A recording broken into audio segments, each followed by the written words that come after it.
Badania Paula Ekmana pokazały, że rzeczywiście istnieje taki zbiór twarzy, zbiór ekspresji mimicznych, które wyrażają, przedstawiających wyrażanie emocji, które są powszechnie rozumiane przez wszystkich ludzi na całym świecie. Możecie Państwo się przetestować po to, żeby sprawdzić, czy doskonale tak samo i Wy rozumiecie te emocje. Po lewej stronie ekranu widzicie Państwo zbiór 6 fotografii. I teraz mam do Państwa prośbę, żebyście zapauzowali film i spróbowali nazwać emocje, które tutaj widzicie. Jeśli już to zrobiliście, to możemy sprawdzić, zweryfikować, czy te Państwa spostrzeżenia są tożsame z wynikami badań Ekmana. Pierwsza emocja, pierwsza twarz wyraża emocję złości. Druga twarz wyraża emocję strachu. Trzecia twarz wyraża emocję obrzydzenia. Czwarta twarz tej pani wyraża emocję zaskoczenia. Pan z kolei piąty to jest radość, a ostatnia osoba to smutek. Oczywiście mogliście Państwo użyć trochę innych etykiet słownych.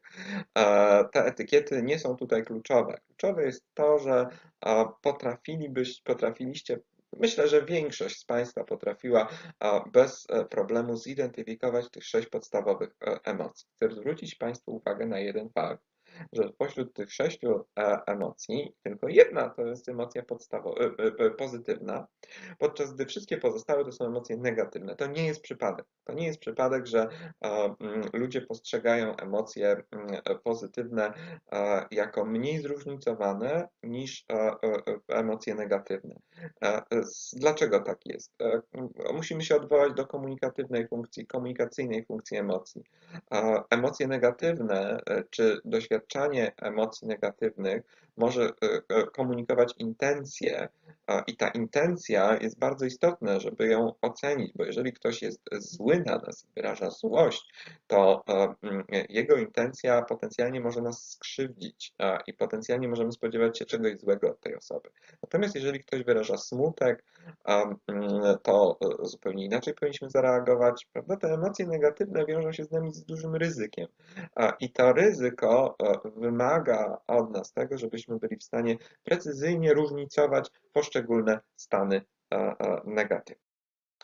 Badanie Ekmana to najbardziej sławne, to najbardziej to, które no, jest powszechnie kojarzone z jego nazwiskiem, które umożliwiło zweryfikowanie tej teorii Darwina, czy hipotezy Darwina, mówiącej o tym, że ekspresje emocjonalne są uniwersalne, zostało przeprowadzone w plemieniu, w grupie ludzi, która nie miała kontaktu z cywilizacją.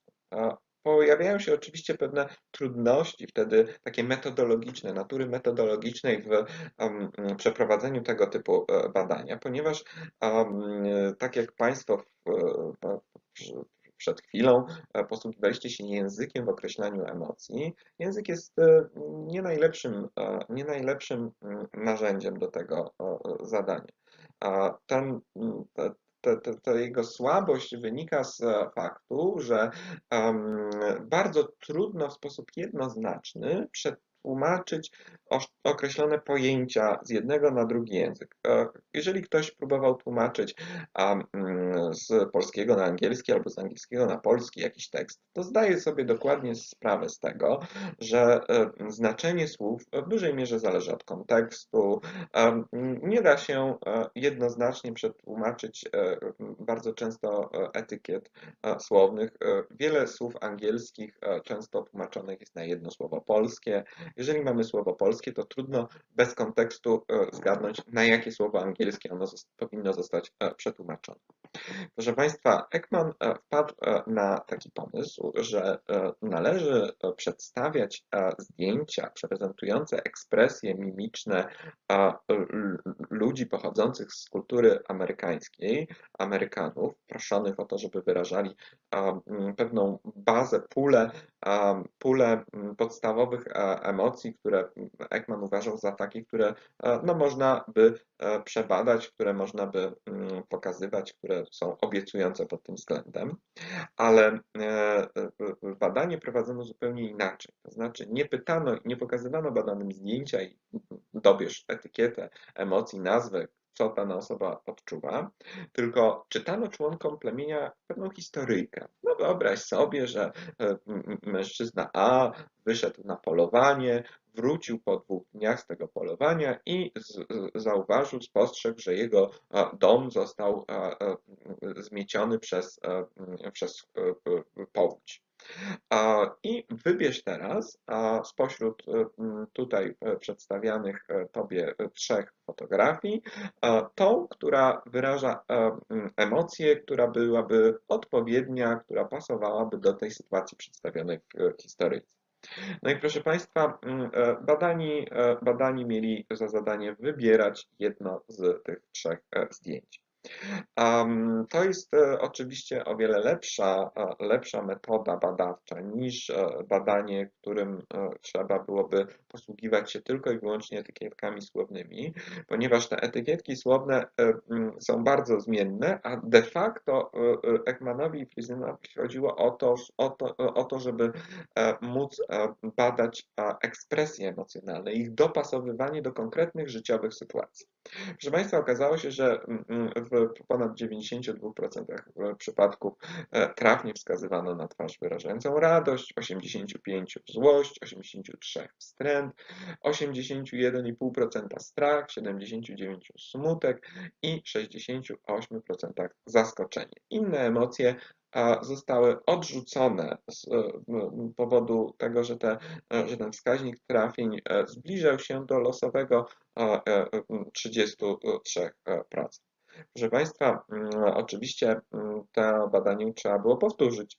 Zrobiono zdjęcia członkom tego plemienia i pojechano z tymi zdjęciami do Ameryki. W Stanach Zjednoczonych, pokazując te same zdjęcia, analogicznie czytano pewną historyjkę, dostosowano kulturalnie do kontekstu Stanów Zjednoczonych i proszono o wybieranie człowieka, który by daną ekspresję, która ekspresja mimiczna, które odczucia najlepiej pasują do danej historyjki. No i okazywało się, że podobne wyniki uzyskano w Ameryce. Potem te badania powtarzano wielokrotnie w wielu kulturach, w wielu krajach. Wynik z grubsza był zawsze podobny, że mamy do czynienia z 6 podstawowymi ekspresjami mimicznymi. Każda z tych ekspresji mimicznych ma swój określony charakter i musi być i jest w podobny sposób rozumiana czy rozpoznawana w różnych kulturach. Wniosek tego jest jeden, że dysponujemy my jako gatunek 6 uniwersalnymi ekspresjami emocjonalnymi, 6 uniwersalnymi ekspresjami, ale to nie oznacza, że mamy 6 uniwersalnych emocji, ponieważ te badania Ekmana były tylko i wyłącznie powiązane z ekspresjami emocjonalnymi. To nie było rozumienie emocji, to nie było rozumienie znaczenia emocji, to było to, w jaki sposób wyrażamy emocje na twarzy.